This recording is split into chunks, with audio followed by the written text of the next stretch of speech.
because you're going to remember next time you place that order that you're not going to order 100 to your house and 100 Amazon. You're going to order 1,000 and ship them all to Amazon. Yeah. Selling on Amazon is not passive income, which is why you're here listening to me. My name is Stephen Pope, and I'm the founder of My Amazon Guide. In clips like you'll see today, we talk to Amazon sellers and ask them about the pains they experience. We offer solutions. We talk about PPC, SEO, design, and catalog troubleshooting. Enjoy. Sean, I'm going to bring you in. How's it going, man? Hey, Stephen. How's it going, sir?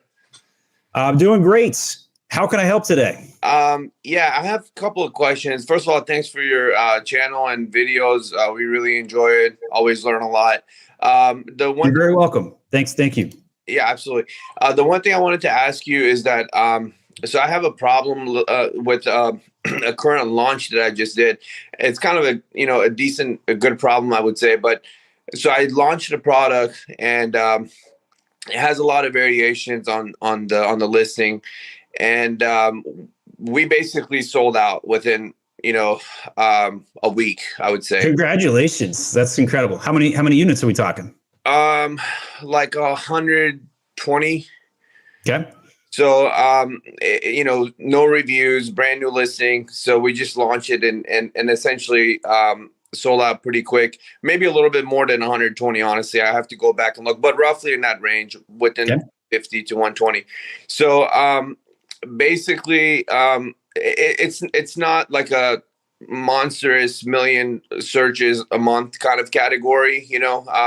It's kind of a smaller niche category.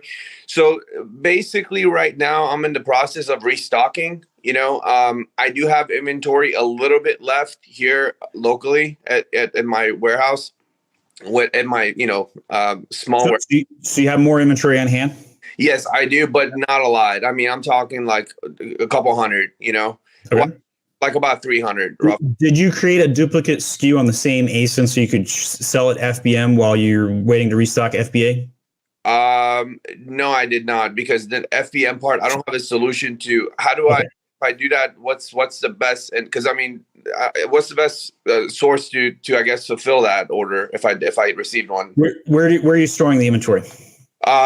Honestly, here just locally in my house. Okay, so whether it's in a garage, closet, whatever, if you got 20 orders today, could you ship them yourself by any means necessary? I could drive. You figure it out? Yeah, Okay. Yeah. So here's what I would do. I would create a duplicate SKU on the same ASIN. I have a video on this. Just type into Google duplicate SKU, My Amazon Guide.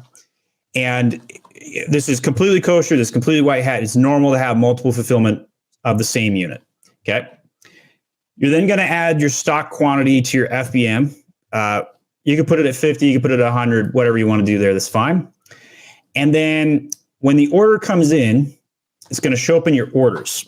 So on my phone, I may have a couple of these pending myself. We processed over 4,000 FBM orders this past month. All right. So here's my actual seller account. We'll see if the camera can make that look okay. All right. So we had a $25,000 day. Was the best day of the year for us. Was great. I have like 26 pending orders right here on the seller app. And so if we click that, you can see who ordered it, etc. Inside of Seller Central, when an order comes in, and I'm going to go ahead and demo this, you also can print an order directly in the Amazon portal. And so if we go over into orders, manage orders, unshipped. So this item right here, we can hit this button, buy shipping. And then once you buy the shipping, you get the label, print it off, slap it on the box, and ship it out however you'd like. You can do UPS, generally not FedEx, but sometimes DHL, sometimes, or USPS, which is generally the most common. Is what I'm talking about helpful? Yeah. Actually, I didn't know that. That is helpful. Is that different than when you let me pull up a listing here right now. I'm trying to think of the when you do a fulfillment order. What is the term I'm looking for? Fulfillment order. Let's go with that. Is that a different? Is that the same? Basically, does that result in the same shipping method, or is this different? So there's FBA, which you ship to Amazon and they ship it to the consumer, and then there's FBM, which is you shipping it direct to the consumer. Okay, fulfilled by merchant, fulfilled by Amazon. So those are the acronyms. Right. Oh, sorry. I was thinking of the multi-channel fulfillment order. So going to that tab, doing it that way, because you separate from that. Don't do that. A multi-channel fulfillment order means the order came to you another way outside of Amazon. Right. So when these orders come in, they're going to show up in the actual orders portal, and then you're just going to hit the buy shipping and print it out. Now, it sounds like you're early on in your Amazon adventure. Yes. You don't need to invest in equipment yet. Okay. Sorry, say that again. You don't need to invest in equipment yet. Okay. All you need to do is get regular sheeted paper, print it out, and tape it on boxes. It's going to look janky, 100%. Okay. But once you've done this for a couple of days and you've done this for 100 orders, at that point, I would go buy like a Rollo printer, which will cost you like $250 plus the cost of the labels. And then you'll integrate it into a computer. You'll create a little desk, and then you can start printing this out at scale. And then you got stickers, and it makes it super easy. Okay. But in the meantime, when you're just like, I just want to test it, want to see what happens. You sold 100 units. You got 3 days until Christmas, man. Get that thing live like now. Get in there, flip this thing on for fulfill by merchant, and make it so that you have a miserable next 48 hours because you're shipping out 100 boxes and you're like, frick, I'm just so mad. I can't believe I'm never going to do this again. I want you to feel that. Why? Because you're going to remember next time you place that order that you're not going to order 100 to your house and 100 to Amazon. You're going to order 1,000 and ship them all to Amazon. Yeah. A funny story. On my first private label product, I did order over 1,000, and that I ended up having some manufacturer issues. So that's why I was a little paranoid. A little bit more conservative this time. All right. So you had some road rash already. I get it. Yeah. You got your Mike Tyson punch, which has been our theme this week. And I get it. So props to you for going conservative on the second go. Yeah. Here is the most important thing I think I'll say to you. Do not ship from the manufacturer directly to FBA ever. Yep. I learned that lesson.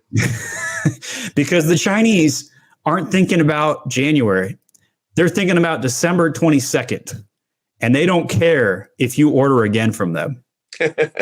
They do not care. They are going for table scraps, penny wise, pound foolish, is the British saying. And they do not think ahead. They do not believe 80% of the people they work with will order a second time. So they will self-sabotage. It's a culture of bribery. And the manufacturing process is completely bonkers, untrustworthy. Yep. So I've heard so many horror stories about it. I digress. Probably said too many strong language words. I'll get canceled someday. But it's the truth. It's my experience. Yeah, at the very least. I couldn't agree with you more, man. Hey, Steve, I got one last question, man. I wanted to ask. Hit me. So basically, so I'm in a situation. Let me just give you like a hypothetical. So if I had, let's say, out of my variations, or like one variation, I have like 36 units left here in my warehouse, essentially.